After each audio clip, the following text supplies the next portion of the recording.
Hello everybody and welcome to the Cyclical Investors Club YouTube channel. My name is Corey Kramer. Today we're going to be analyzing, I think you pronounce this Generac Holdings, ticker GNRC. This one came in by request down in the comment section of one of my other videos. If you have a request you would like me to analyze on the channel, just put it down in the comments.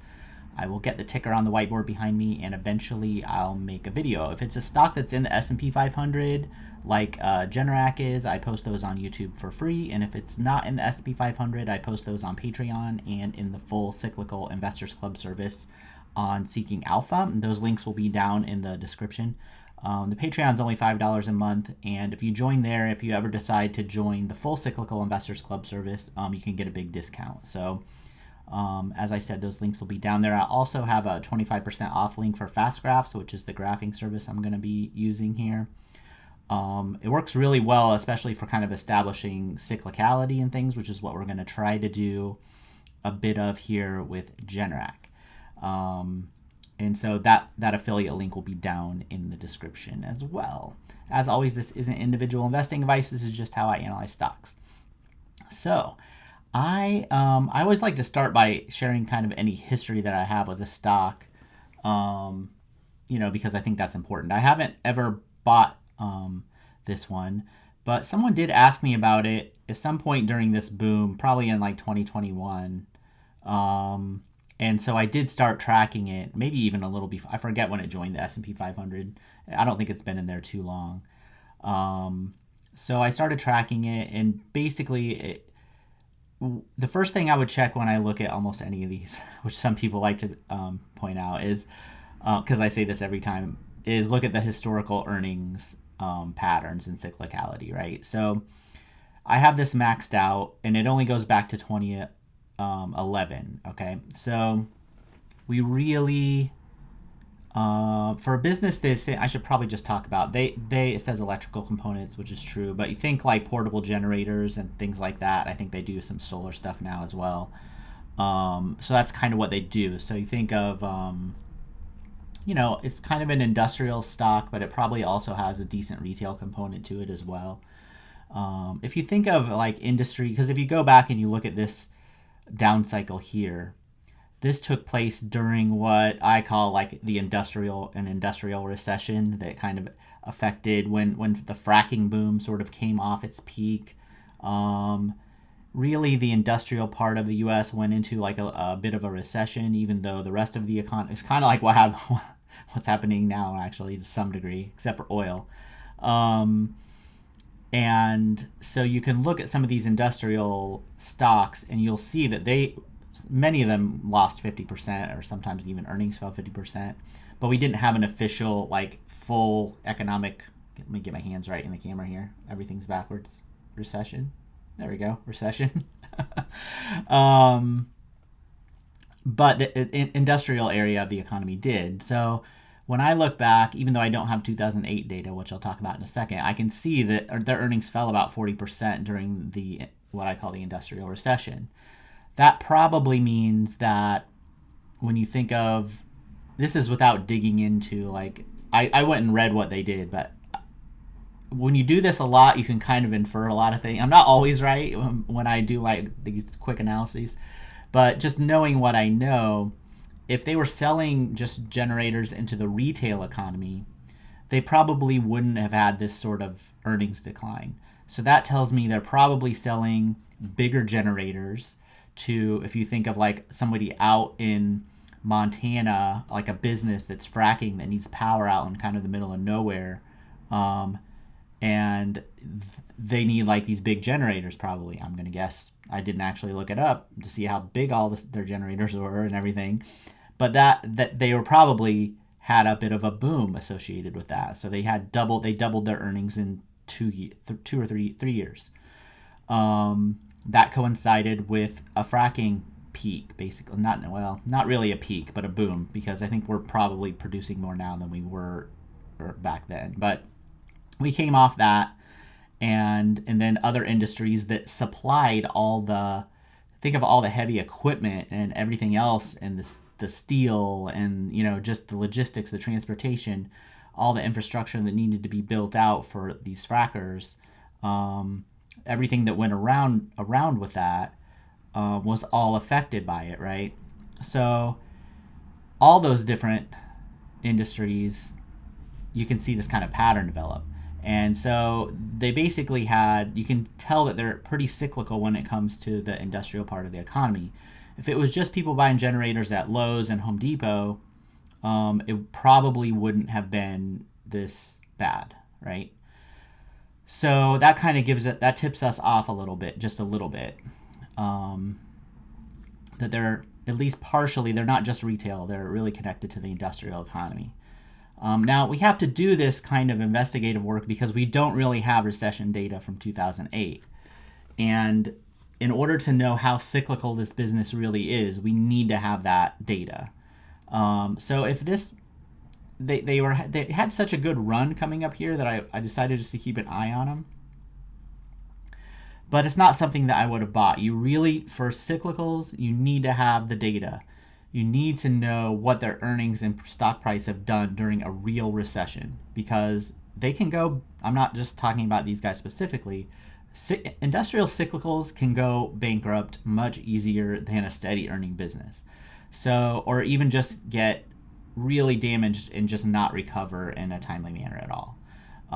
So you really, the only proof is a good recession data. And I actually really prefer to have two recessions, because often one type of recession that you have, like in 2001 and 2, is very different than the recession that we had in 2008, right?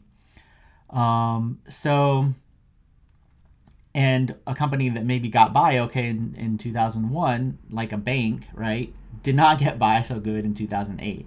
So you want to get as much of that data as possible, the more that you have. But around the edges, you can kind of deduce a few things, which is what I'm trying to do here.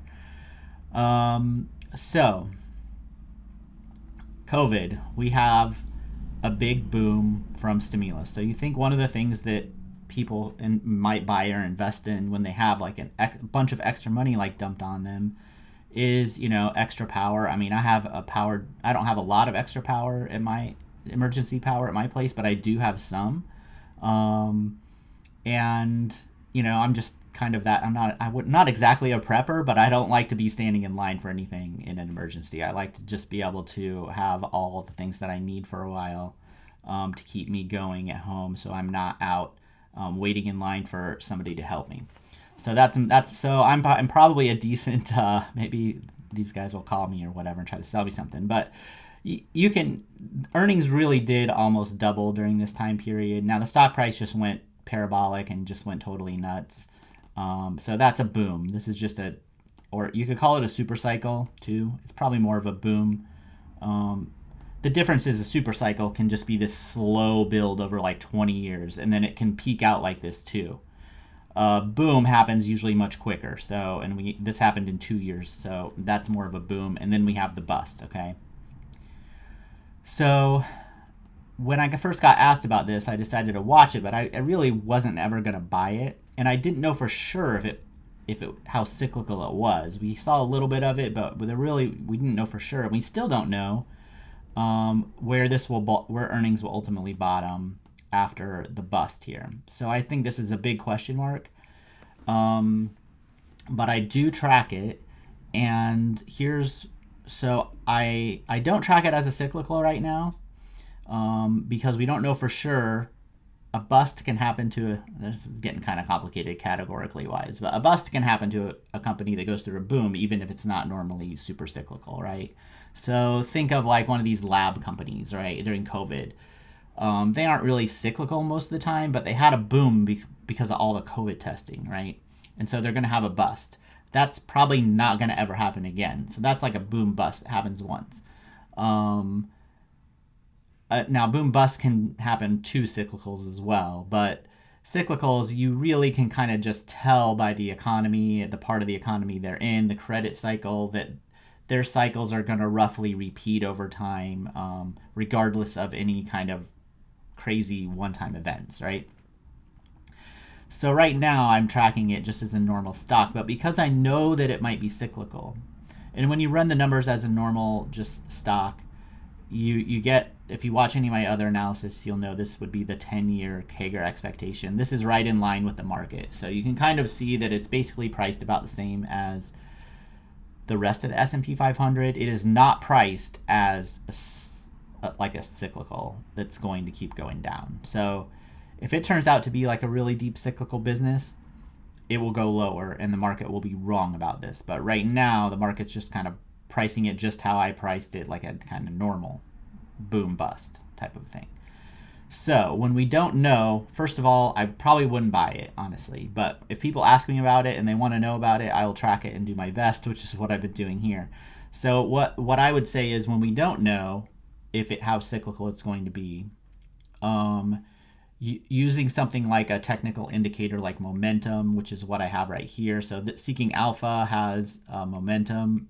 They have a quant system that you can, if you join there, you can get access to. And one part of that is a momentum factor. And so since I write there, I just use that as kind of a guide. I would want to see this. This is my own number, so I can measure it in the spreadsheet. But like a B minus or a B is, I consider like positive momentum. Right now, momentum's negative. So when you don't know where the bottom is going to come, you don't have any historical guide where the bottom is going to come in a down cycle, or a bust even, then normally when I buy a deep cyclical stock, I'm usually buying on the way down. But because we don't have any data to help guide us, we want to buy on the way up. Like we don't want to try to pick a bottom, or you want a bottom to be formed and you want the stock price to be starting to have kind of proven that it's coming out of that bottom. So that's why you want the momentum to be positive. And you can use any kind of technical indicator that you feel comfortable with, a double bottom, just trading above the 200-day moving average or something. I mean, you can just pick the ones that you think you like and then make sure that you feel like they're solidly above that. And then if that happens at the same time that this valuation is pretty decent, or once you know it's cyclical, if you just think that that's the bottom of the cycle, then you can come and buy a little bit. I really like to have a lot more data, but that's how I would approach it if a person was really interested in this particular business. So earnings came in at 540. That's only a little above where they were pre-COVID. And if you think of inflation, then it's probably about the same. So we've had the bust totally happen, technically, earnings-wise. Now the question is, how our Federal Reserve, where's the credit cycle, the normal credit cycle? Like, so we have the COVID stuff kind of over. Although some of this is probably pulled forward, some of this demand is probably pulled forward, so usually that means there's a little more of a trough, or it takes a little longer than it normally would for the company to come back. So we don't know that this is the bottom. Analysts think earnings are going to rise this year. I would just put a big question mark there. I have no idea what they're going to do. So I would say, but we're at least at the point where we know we can look back in time and say, okay, they were doing these kind of sales and earnings before COVID happened. So we know they're capable of, we know this is potentially getting close to like a bottom. It really depends on what the economy does and what their particular business does. So now the question is, well, what's the valuation look like? Well, the valuation looks just okay. Like it's just the same as the rest of the market. And if you look back, if you think, okay, they're earning about the same here. They were $101 in December, or right at the beginning of 2020, right? I don't know what they are now. I'm going to look right now. They're 112. So they're basically trading exactly as they were back here. And probably based on these forward earnings. So they're kind of rationally priced now. But I mean, don't assume you're getting a deal because I don't even know how much this stock is down. Let me try to figure it out here if I can get this up at the top. Stock is down it's probably down 80%. So just because it's down 80% doesn't mean it's a deal. It's not. It's basically priced the same as the rest of the market, even though it's down 80% and the market's at all-time highs. That's just how these booms and busts work. So yeah, I would say it's average market value, and what will determine whether it's a decent price to pay will be how these earnings the next few years come out. My inclination would be to wait, and if you're lucky in a cagey sort of way, you want them to miss these earnings and for the stock price to dip lower and get down maybe to like this $50 level. People laugh at me when I talk about buy prices this low. They would have told me I was nuts though when it was 500 and I said it'll lose 90%. But I'm not predicting that it will go down into the 50s. But what I would say is if you're looking to buy it at a deal, you want it down in the 50s or 60, whatever. Right in there. You can go back here. Look, that's a 12 PE during a mid-cycle period. And that would be kind of where I might get interested in it, because then you want the market to be super negative and you want the market to be wrong. So you want these to disappoint, you want the stock to fall 50% more, and then you want like these earnings over here to come true eventually. And that's how you make money. So yeah, hopefully my kind of broader thoughts on this stock can kind of help put things into context a little bit. Especially given, we don't have all the data that I would like to have. So I can kind of share a little bit more about just my wider thoughts on investing in this type of a thing. But understanding the boom bust, understanding cyclicality, that's what kept me from buying this stock and losing 80% or 70% or whatever. So caution, everybody always remembers the Nvidias of the world that you miss out.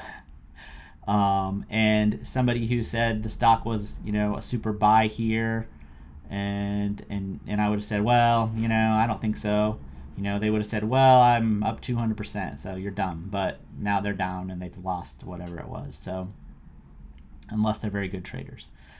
All right, if you found this useful, hit the subscribe button, hit the like button. If you have a request, put it down in the comment section, and eventually I will make a video for you. See you later. Bye.